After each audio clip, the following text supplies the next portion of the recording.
السلام علیکم ورحمۃ اللہ وبرکاتہ۔ الحمد للہ نحمده ونستعینه ونستغفره ونؤمن به ونتوکل علیہ ونعوذ باللہ من شرور انفسنا ومن سیئات اعمالنا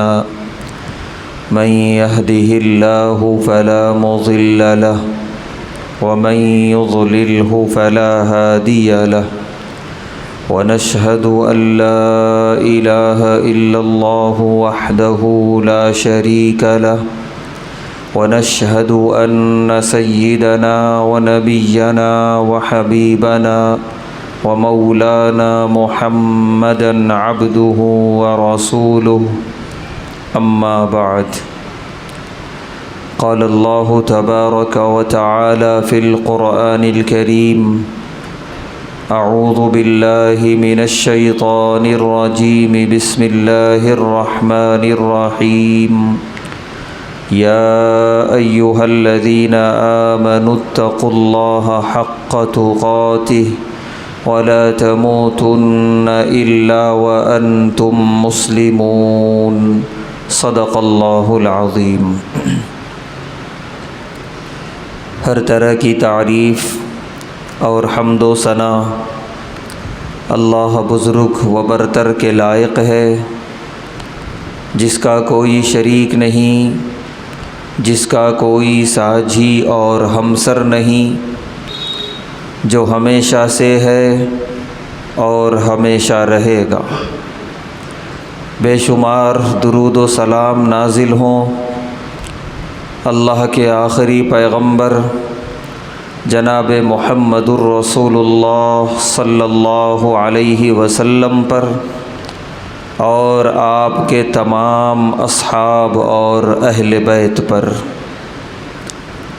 محترم حضرات، ماہ شعبان المعظم ہم پر سایہ فگن ہے۔ یہ مہینہ رحمتوں برکتوں والے مہینے کی دوسری کڑی ہے۔ اس کے بعد جو تیسرا مہینہ ہے وہ سب سے زیادہ بابرکت اور رحمتوں والا مہینہ ہے، یعنی ماہ رمضان المبارک۔ اس سے پہلے والا یہ مہینہ ماہ شعبان المعظم، یہ بھی بڑی فضیلتوں والا، جس مہینے کو پیارے نبی صلی اللہ علیہ وسلم نے اپنا مہینہ فرمایا، اور فرمایا کہ اس مہینے ماہ شعبان المعظم کی فضیلت تمام مہینوں پر ایسی ہی ہے جیسے میری فضیلت تمام انبیاء اور رسولوں پر ہے۔ تو انبیاء کی جماعت میں جو مقام اللہ کے رسول صلی اللہ علیہ وسلم کا ہے، مہینوں میں وہی مقام ماہ شعبان المعظم کا ہے۔ لہذا اس مہینے میں پیارے نبی صلی اللہ علیہ وسلم بالخصوص اور تمام صحابہ کرام بالعموم اللہ کی طرف بہت زیادہ رجوع ہوا کرتے تھے۔ اس مہینے میں صحابہ کثرت سے روزے رکھتے، قرآن کی تلاوتیں کرتے، رمضان میں ادا کی جانے والی زکوٰۃ کا حساب و کتاب کرتے اور ان پیسوں کو الگ کرتے۔ الغرض تمام تیاریاں صحابہ ماہ شعبان سے شروع کر دیتے۔ لہذا اس مہینے کا امت مسلمہ کے نام پیغام یہی ہے کہ آنے والے مہینے سے کی رحمتوں سے، سعادتوں سے اگر واقعتاً مستفید ہونا ہے تو اسی مہینے سے ہم تیاریوں کا آغاز کریں، اللہ کی طرف رجوع ہوں، عبادتوں کی طرف رجوع ہوں، اور جتنے گناہ کے کام ہیں، برائیوں کے کام ہیں، ان سے دوری اختیار کریں۔ چنانچہ اس موقع پر ترمذی شریف کی روایت ہے، راوی ہیں حضرت ابو ذر غفاری رضی اللہ تعالی عنہ، فرماتے ہیں کہ ایک موقع پر پیارے نبی صلی اللہ علیہ وسلم نے مجھے 3 نصیحتیں فرمائیں، جن 3 نصیحتوں کو محدثین جوامع الکلم کے نام سے یاد کرتے ہیں کہ نصیحتیں بڑی مختصر ہیں لیکن اپنے اندر ایک سمندر رکھتی ہیں، اور یہ تینوں نصیحتوں کے اندر یہ صلاحیت ہے کہ آدمی اگر ان پر عمل شروع کر دے خود بخود وہ اللہ کی طرف رجوع ہوگا، عبادتوں کی طرف رجوع ہوگا، گناہوں سے دوری اختیار کرے گا، اللہ کی نافرمانیوں سے اپنے آپ کو بچائے گا اگر پیارے نبی صلی اللہ علیہ وسلم کی ان 3 نصیحتوں پر عمل شروع کر دے۔ چنانچہ حضرت ابو ذر غفاری رضی اللہ تعالی عنہ فرماتے ہیں کہ پیارے نبی صلی اللہ علیہ وسلم نے پہلی نصیحت فرمائی، اتق اللہ حیث ما کنت، اے ابو ذر جہاں بھی رہو اللہ سے ڈرتے رہو، جہاں بھی رہو، دنیا کے جس کونے میں بھی، جہاں بھی رہو، یعنی مجلسوں میں ہو یا تنہائی میں ہو، جہاں بھی ہو اللہ کا ڈر اور تقوی تمہارے دل میں ہونا چاہیے۔ یہ اولین شرط ہے جنت میں داخل ہونے کے لیے۔ اور قرآن کریم اگر ہم کھولیں تو اللہ آغاز قرآن کا یہیں سے کر رہے ہیں، الف لام میم ذالک الکتاب لا ریب فیہ ھدی للمتقین، کہ یہ پوری کی پوری کتاب ہدایت ہے، رہنما ہے، رہبر ہے ان کے لیے جن کے دلوں میں تقوی ہو، تقوی آ چکا ہو یا وہ تقوی پیدا کرنے کا ارادہ رکھتے ہوں۔ تو پوری شریعت اسلامیہ سے اگر ہم فائدہ اٹھانا چاہتے ہیں تو اولین شرط ہے دل میں تقوی، اللہ کا ڈر، اللہ کا خوف۔ چنانچہ مشہور واقعہ ہے حضرت معاذ بن جبل رضی اللہ تعالی عنہ، ان کو پیارے نبی صلی اللہ علیہ وسلم روانہ کر رہے تھے یمن کی جانب گورنر کی حیثیت سے۔ یہ وہ صحابی ہیں جو سب سے پہلے گورنر بنے ہیں پیارے نبی صلی اللہ علیہ وسلم کی حیات میں۔ پیارے نبی صلی اللہ علیہ وسلم انہیں کچھ دور تک رخصت کرنے کے لیے تشریف لے گئے۔ مسجد نبوی سے اٹھ کر آپ تشریف لائے مدینے کی شاہراہ تک، پھر وہاں سے اور بھی کچھ دور آپ تشریف لے گئے اور آپ کے ہاتھوں میں حضرت معاذ بن جبل رضی اللہ تعالی عنہ کا ہاتھ تھا۔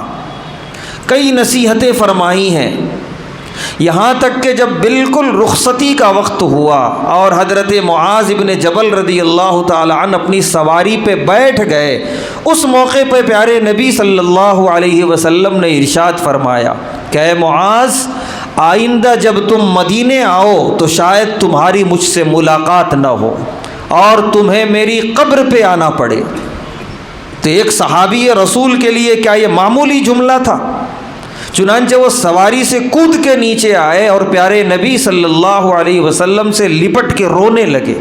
بہت دیر تک روئے۔ اس کے بعد پیارے نبی صلی اللہ علیہ وسلم نے ارشاد فرمایا، اے معاذ،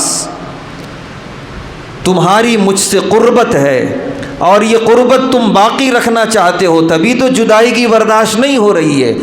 کل آخرت میں مجھ سے قریب وہ ہوگا جس کے دل میں تقوی ہو، من کانو حیثو کانو، اب چاہے وہ جو بھی ہو اور جہاں کا بھی رہنے والا ہو، بس ایمان والا ہونا شرط ہے۔ تو پیارے نبی صلی اللہ علیہ وسلم نے تقوی کو اپنی قربت کا ذریعہ بنایا، واسطہ بتایا کہ اگر پیارے نبی صلی اللہ علیہ وسلم کی قربت چاہیے، چاہے ہم مدینہ طیبہ سے کتنی بھی دور رہتے ہوں، نہ جانے ہماری قبر کہاں ہوگی اور ہمیں میدان آخرت میں کہاں سے اٹھایا جائے گا ہمیں کچھ نہیں معلوم، ہاں اٹھائے جانے کے بعد اگر ہم نبی کے قریب اپنے آپ کو دیکھنا چاہتے ہیں میدان آخرت میں، دل میں تقوی بسا کر زندگی گزاریں، اللہ کا ڈر، اللہ کا خوف بسا کر زندگی گزاریں۔ یہ اللہ کے نبی صلی اللہ علیہ وسلم سے سب سے زیادہ قریب کرنے والا عمل۔ آج کی دنیا یہ جتنی بے حیائیاں عام ہیں، یہ جتنی یہ بے حیائیوں اور بے پردگی کے مناظر ہیں، ہر طرف رشوت اور سود کا معاملہ ہے، ہر طرف قوی کمزور پہ ظلم کیے جا رہا ہے، ہر اپنا قریبی بڑی آسانی سے جھوٹ بول کر اور جو ہے بے وقوف بنا کے نکل جاتا ہے۔ یہ ساری دغابازیاں اور یہ ساری خلاف ورزیاں صرف اس لیے ہیں اللہ کا ڈر دل سے نکل چکا ہے۔ تو سب سے بڑی وجہ یہی ہے، اللہ کا ڈر اور اللہ کا خوف۔ اس وقت پوری دنیا جو زندگی گزار رہی ہے، مومنین کی بھی ایک بڑی تعداد ہے اور جو غیر مومن ہیں وہ تو ہیں ہی، یہ ساری برائیوں کا مرکز اس روئے زمین کو اس وقت بنا دیا گیا۔ وجہ یہ ہے کہ اس روئے زمین پر بسنے والی انسانوں کی اکثریت یا تو اللہ ہی کو نہیں مانتی، اور اگر مانتی ہے تو اللہ کا ڈر دل میں بسانے تیار نہیں ہے۔ پیارے نبی صلی اللہ علیہ وسلم نے جو انقلاب برپا کیا تھا، خاص طور سے مکی زندگی میں، وہ قوم کہ جو قوم کی صبح و شام شراب سے ہوتی تھی، جن کا محبوب مشغلہ تھا جوا، اور جن میں بہادر وہ کہلاتا تھا جو سامنے والے پر ظلم کر کے اس کے حق دبا لیتا، رشتہ داریوں کے حقوق کو ادا کرنا یہ تو تصور ہی نہیں تھا اس زمانے میں، اور یہ چھوٹے سے قبیلے سے لے کر قیصر و کسریٰ جیسی بڑی حکومتوں تک یہی بالکل عام تھا۔ یہ جو اتنا بڑا انقلاب برپا کیا پیارے نبی صلی اللہ علیہ وسلم نے، اتنی بگڑی ہوئی دنیا کو راہ راست پہ لگایا، آپ نے سب سے پہلا جو اعلان کیا تھا وہ تقوی کا۔ اللہ سے ڈرو، آخرت کی فکر کرو، کل اللہ کے سامنے کھڑے ہونا ہے۔ یہ دنیا کی زندگی منمانی نہیں ہے، یہ اپنی مرضی کے مطابق زندگی گزاری جانے والی نہیں ہے، یہ اللہ کے حکم اور فرمان کے مطابق گزارنا ہے۔ چنانچہ آج کی دنیا جو زندگی گزار رہی ہے، ہر طرح کے خرافات، گناہ، وہ اس لیے کہ اللہ کا ڈر دل سے نکل چکا۔ اور اللہ نے سورہ اعراف میں فرمایا اولئک ینالہم نصیبہم من الکتاب، کہ ہر انسان کی زندگی کا ایک حصہ ہم نے لکھ دیا ہے کتاب میں، لوح محفوظ میں، وہ گزار لے گا۔ کتنا بھی گناہ کرے وہ زندگی گزارے گا، بلکہ بعض مرتبہ یوں ہوگا جیسا کہ دوسری جگہ قرآن میں ہے کہ کفار کی شان بان دیکھ کر، ان کی ٹھاٹ باٹ دیکھ کر، ان کا غلبہ دیکھ کر مومنین کے دلوں میں مایوسیاں پیدا ہوں گی کہ اگر یہ غلط ہے تو اتنا کیوں عروج، اگر یہ غلط ہیں، یہ باطل ہیں تو اتنی کیوں چھوٹ مل رہی ہے۔ اللہ فرما رہے اس لیے کہ میں نے انہیں ایک زندگی دی ہے، وہ گزاریں گے، وہ گزارتے ہی چلے جائیں گے، میں فوری پکڑ نہیں کروں گا۔ دنیا دار الامتحان ہے، دار الجزا نہیں ہے، یہ امتحان کی جگہ ہے، یہ بدلے کی جگہ نہیں ہے۔ ہاں حتی اذا جاءتہم رسلنا یتوفونہم، جب وقت آخر آئے گا اور ہمارے موت کے فرشتے حاضر ہوں گے، وہاں سے انتقام شروع ہو جائے گا۔ اب وہاں سے ایک انتقام اور بدلے کا سلسلہ جو کبھی ختم ہونے والا نہیں ہے۔ چنانچہ اللہ نے سورہ نحل میں فرمایا کہ جب ایسے گنہگاروں اور باغیوں کی روح نکالنے فرشتے جاتے ہیں، ایک تو سختی روح نکالنے میں، نزع کی کیفیت، اللہ حفاظت فرمائے، ساتھ میں فرشتے کہتے ہیں فیما کنتم، کیا زندگی گزاری تم نے، کیا کیا تم نے زندگی میں، کہاں ہیں تمہارے اچھے اعمال؟ قالوا كنا مستضعفين في الارض، وہ کہیں گے کہ ہم بڑے کمزور بندے تھے روئے زمین پر، بڑے بے بس اور بے سہارا تھے۔ ساری رسی ڈھیلی ہو جائے گی، سارا تکبر ٹوٹ جائے گا، ساری اکڑ ختم ہو جائے گی موت کے فرشتوں کو دیکھنے کے بعد، اور جواب دیں گے ہم بہت کمزور ناتواں بندے تھے۔ اللہ کی طرف سے اعلان ہوگا اولئک مأواہم جہنم، ان پر کوئی رحم و کرم نہیں ہے، ان کا ٹھکانہ جہنم ہے، انہیں لے جا کر پھینک دیا جائے۔ تو جو ہے بس اس زندگی تک ہے، جب تک سانسیں چل رہی ہیں، جتنا تکبر، جتنی اکڑ، جتنا بڑاپن جو کرنا ہے کر لیں، جتنی بغاوتیں کرنی ہے کر لیں، جتنا اللہ کے خلاف زندگی گزارنی ہے گزار لیں۔ اللہ فرما رہے ابھی کچھ نہیں، اولئک ینالہم نصیبہم من الکتاب، ایک حصہ میں نے لکھ دیا ہے، یہ جیے گا، جی لینے دو، لیکن جب آئے گا موت کا وقت پھر کچھ بھی کام آنے والا نہیں ہے۔ اور پھر وہاں سے جو سلسلہ شروع ہوگا، موت کی تکلیف، عذاب قبر کا وہ عالم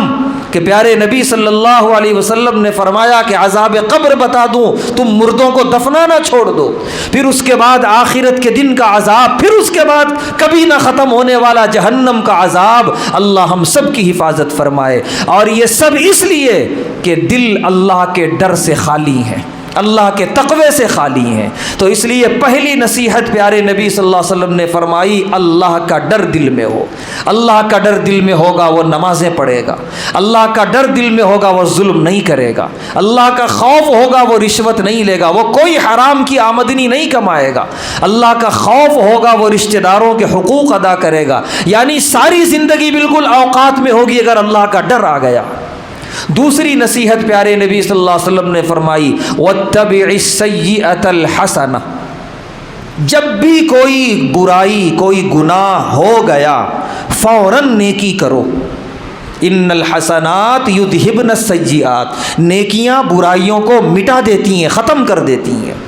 اگر وہ ہونے والی غلطی گناہ صغیرہ ہے تو کوئی بھی نیکی کے عمل سے اللہ اسے ختم کر دیں گے، جیسا کہ حدیث پاک میں ہے، آدمی نماز پڑھتا ہے گناہ صغیرہ ختم ہو جاتے ہیں، آدمی وضو کرتا ہے گناہ صغیرہ دھل کے سب بہہ جاتے ہیں، ختم ہو جاتے ہیں۔ تو چھوٹے چھوٹی نیکیوں پر یہ گناہ صغیرہ، یہ چھوٹے گناہ ختم۔ اور اگر بڑا گناہ ہو گیا تو اس کے بعد کی نیکی یہ ہے کہ آدمی توبہ کرے۔ کوئی بڑا گناہ سرزد ہو گیا، گناہ کبیرہ ہوا، فوراً توبہ کرے۔ اور اگر بڑا گناہ حقوق العباد کے قبیل کا ہو گیا، کسی پر ظلم ہو گیا، کسی کا حق مار لیا گیا، تو اس کے بعد کی نیکی یہ ہے کہ اس کا حق واپس لوٹایا جائے۔ ظلم ہوا ہے تو فوراً اس کو انصاف دلایا جائے، اس سے معافی مانگی جائے۔ الغرض گناہ کے اعتبار سے فیصلہ کیا جائے گا کہ اس کے بعد والی نیکی کیا ہے۔ تو جب بھی گناہ ہو اس کے بعد کی نیکی جو اس کے مناسب ہے فوراً کرو، گناہ کو نامہ اعمال میں رہنے نہ دو، کیونکہ بیماری جس طرح جسم میں جتنی دیر تک رہتی ہے اتنی مہلک بنتی ہے، گناہ جتنی دیر تک نامہ اعمال میں رہتا ہے شیطان مہلک بناتا ہے۔ 1 سے 2، 2 سے 3 گناہ کی یہ خاصیت ہے کہ گناہ کھینچتا ہے، ایک گناہ دوسرا گناہ کرواتا ہے، دوسرا تیسرا، یہاں تک کہ بندہ بہت بڑا باغی بن جاتا ہے اللہ تعالیٰ کا۔ اسی لیے پیارے نبی صلی اللہ علیہ وسلم فرما رہے یوں گناہ ہوا اور یوں فوراً نیکی کی طرف آ جاؤ۔ تیسری پیارے نبی صلی اللہ علیہ وسلم نے نصیحت فرمائی، خالق الناس بخلق حسن، لوگوں کے ساتھ اچھے اخلاق سے پیش آؤ۔ علماء نے لکھا ہے کہ پہلی نصیحتوں پر جو عمل کرے گا، 2 نصیحتوں پر، تیسری نصیحت خود بخود اس کے اندر اللہ پیدا کر دیں گے۔ اللہ کے ڈر کے ساتھ زندگی گزار رہا ہے، اسی طریقے سے وہ گناہ کو رہنے نہیں دیتا، فوراً توبہ کر لیتا ہے، ایسا انسان معاشرے میں خود بخود با اخلاق ہو جاتا ہے۔ تو تیسری نصیحت پیارے نبی صلی اللہ علیہ وسلم نے فرمائی، اچھے اخلاق کا مظاہرہ کرو، برتاؤ کرو۔ اور یہاں تک آپ نے فرمایا کہ ایک بھائی سے بھی ملو تو خندہ پیشانی سے ملو، ایک مسلمان سے ملو خندہ پیشانی، مسکراتے ہوئے چہرے کے ساتھ ملو۔ یہاں سے لے کر تمام رشتہ داروں کے حقوق کی ادائیگی اور اسی طریقے سے صبر، شکر، یہ سب اخلاق کے اندر داخل ہے۔ تو اخلاق یہ بہت وسیع معنی میں ہے، تو اپنے تمام تر اخلاق کو جتنا ہو سکے سجا لو، سنوار لو۔ پیارے نبی صلی اللہ علیہ وسلم فرما رہے ہیں، آپ پیارے نبی صلی اللہ علیہ وسلم نے ارشاد فرمایا، کل میزان عمل میں جب اعمال تولے جائیں گے، اخلاق سے زیادہ وزنی کوئی عمل نہیں ہوگا، اتنا وزندار ہے اخلاق۔ حضرت عائشہ رضی اللہ تعالی عنہا فرماتی ہیں، پیارے نبی صلی اللہ علیہ وسلم نے ارشاد فرمایا، ایک بااخلاق آدمی کل میدان آخرت میں اتنے اونچے درجے پر ہوگا، درجۃ الصائم والقائم،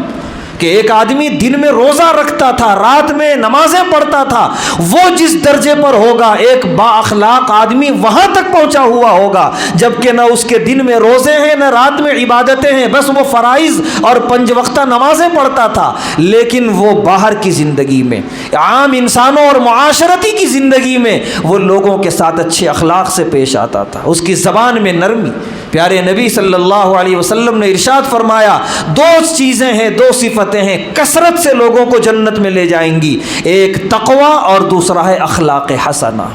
یہ 3 نصیحتیں ہیں، بہت بڑی اور بہت زیادہ نہیں ہیں، 3 نصیحتوں پر عمل کرنا کوئی مشکل نہیں ہے۔ ماہ شعبان المعظم میں یہ 3 نصیحتیں ہمیں ایک فریاد کر رہی ہیں کہ ان پر عمل شروع کر دو۔ نہ صرف ماہ رمضان بلکہ آنے والی انشاءاللہ پوری زندگی ہماری نیک ہو جائے گی، صاف ستھری ہو جائے گی، اور انشاءاللہ اللہ سے ہماری ملاقات اس حال میں ہوگی کہ اللہ ہم سے راضی، ہم اللہ سے راضی ہوں گے۔ پہلی نصیحت اللہ کا ڈر، دوسری نصیحت برائی کے بعد اسے رہنے نہ دیا جائے، فوراً مٹایا جائے توبہ اور نیکیاں کر کے، اور تیسری نصیحت اپنے اخلاق کو اچھا کیا جائے۔ اللہ تبارک و تعالیٰ سے دعا ہے اللہ تبارک و تعالیٰ ہم تمام کو ان پیاری نصیحتوں پر عمل کرنے کی توفیق عطا فرمائے، ماہ شعبان میں خوب اللہ کی طرف رجوع ہونے کی توفیق عطا فرمائے، ہر گناہ اور برائی سے بچے رہنے کی توفیق عطا فرمائے۔ وآخر دعوانا الحمدللہ۔